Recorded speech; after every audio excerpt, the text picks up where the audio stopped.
Hello, today I am at Judi. I moved to Judi. Today I will read you a story called Cloudy with a Chance of Meatballs.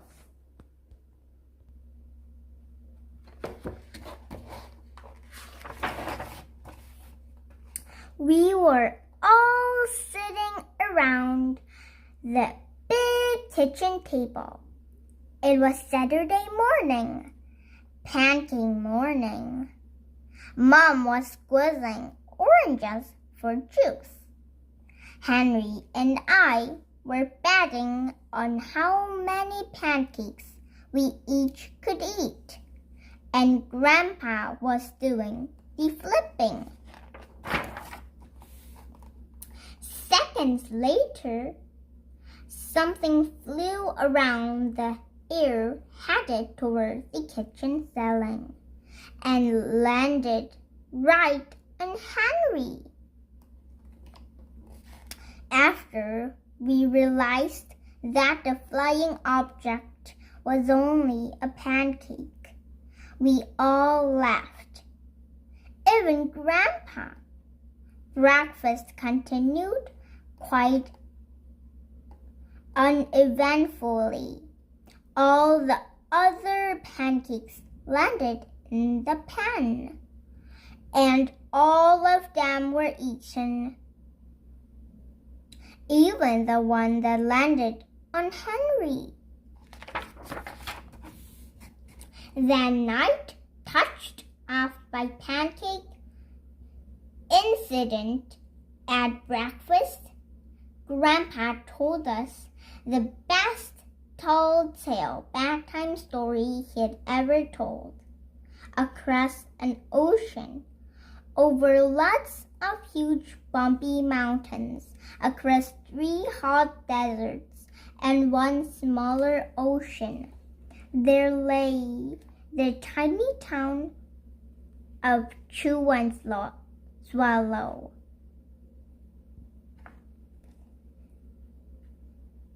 Chew and swallow. In most ways, it was very much like any other tiny town. It had a main street lined with stores, houses with trees and gardens around them, a schoolhouse, about 300 people, and some assorted cats and dogs. But there were no food stores in the town of Chew and Swallow. They didn't need any. The sky supplied all the food they could possibly want. The only thing that was really different about Chew and Swallow was its weather. It came 3 times a day at breakfast, lunch, and dinner. Everything that people ate came from the sky. Whatever the weather served, that was what they ate. But it never rained rain. It never snowed snow. And it never blew just wind. It rained things like soup and juice. It snowed mashed potatoes and green peas.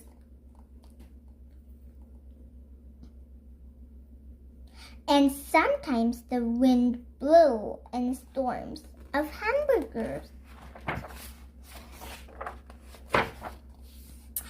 The menu varied.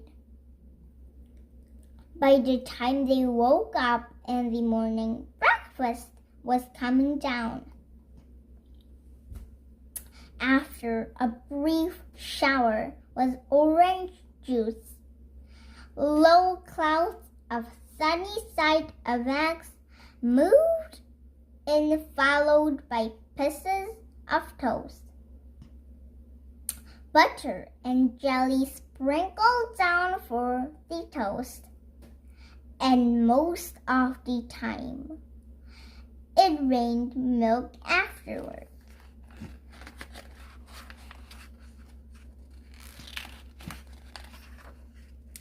For lunch one day, frankfurters, already in their rolls, flew in from the northwest at about 5 miles an hour.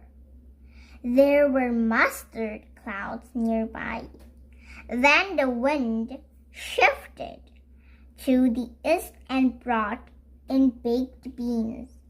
A drizzle of soda finished off the meal. Dinner one night consisted of lamb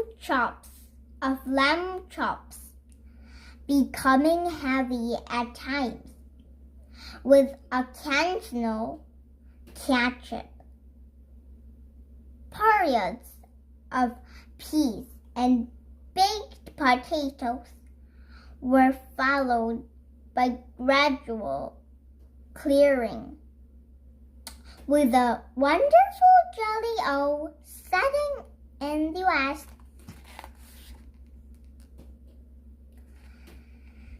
The sanitation department of fish and turtles and whales to eat. The sanitation department of Chew and Swallow had a rather unusual job for a sanitation department. It had to remove the food that fell on the houses and sidewalks and lawns. The workers cleaned things up after every meal and fed all the dogs and cats. Then they emptied some of it into the surrounding oceans for the fish and turtles and whales to eat. The rest of the food was put back into the earth so that the soil would be richer for the people's flower garden. Life for the townspeople was delicious until the weather took a turn for the worse. The Chew and Swallow diggest spaghetti pies uptown.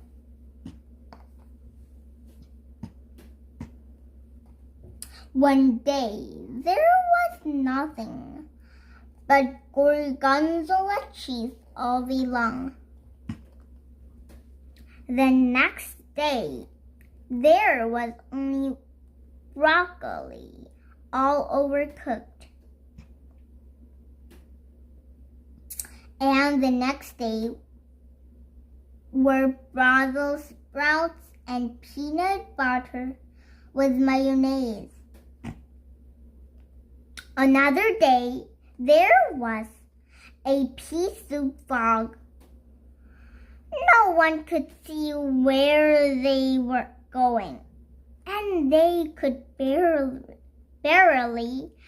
find the rest of the meal that got stuck in the fog. The food was getting larger and larger, and so were the portions.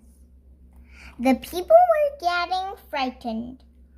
Violent storms blew out frequently. Awful things were happening. One Tuesday, there was a hurricane of bread and rolls all day long and into the night. There were soft rolls and hard rolls, some with seeds and some without. There was white bread and rye and whole wheat toast. Most of it was larger than they had ever seen bread and roast before. It was a terrible day. Everyone had to stay indoors. Roofs were damaged, and the sanitation department was beside itself. The mess took the workers for days to clean up, and the sea was full of floating rolls. To help out, the people piled up as much bread as they could in their backyards. The birds picked at it a bit, but it just stayed there and got staller and staller. There was a storm of pancakes one morning, and a downpour of maple syrup that nearly flooded the town. A huge pancake covered the school. No one could get it off because of its weight, so they had to close the school. Lunch one day brought 15-inch drifts sandwiches. Everyone ate themselves sick, and the day ended with a stomachache.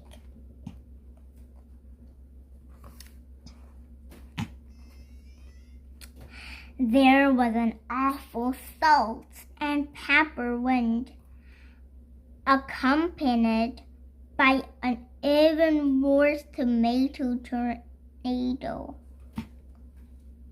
People were sneezing them.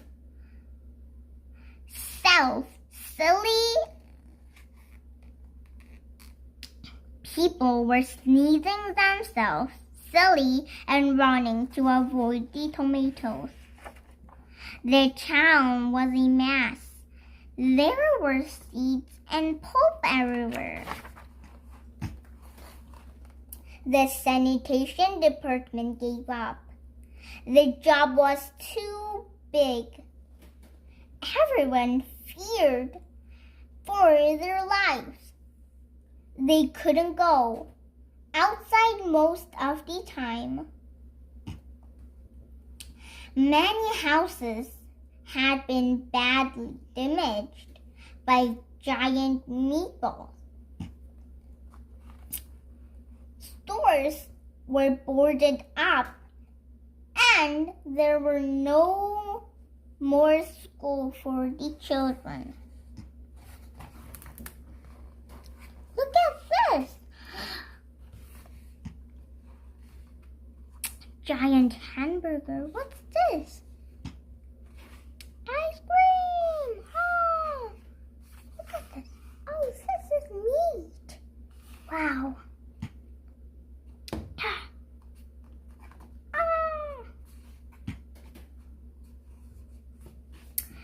So a decision was made to abandon the town of Chew and Swallow. It was a matter of survival. The people glued together the giant pieces of stale bread sandwich style with peanut butter, took the absolute necessities with them, and set sail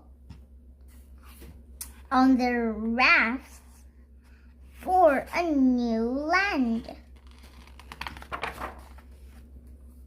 After being afloat for a week, they finally reached a small coastal town which welcomed them. The bread had held up surprisingly well enough for them to build temporary houses for themselves out of it. Look at this. Wow!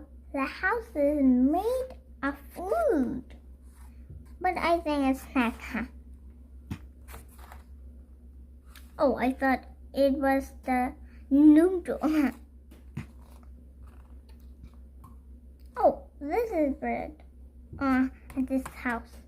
It's not real. This is real. The children began school again, and the adults all tried to find places for themselves in the new land. The biggest change they had to make was getting used to buying food at a supermarket. They found it odd that the food was kept on shelves, packaged in boxes, cans, and bottles. Meat that had to be cooked was kept in large refrigerators. Nothing came down from the sky except rain and snow. The clouds above their heads were not made of fried eggs. No one ever got hit by a hamburger again, and nobody dared to go back to chew and swallow to find out what had happened to it. They were too afraid. Henry and I were awake until the very end of Grandpa's story. I remember his good night kiss. So, it's why we have 4 seasons and a weather. Okay? The next morning we woke up to see snow falling outside your window.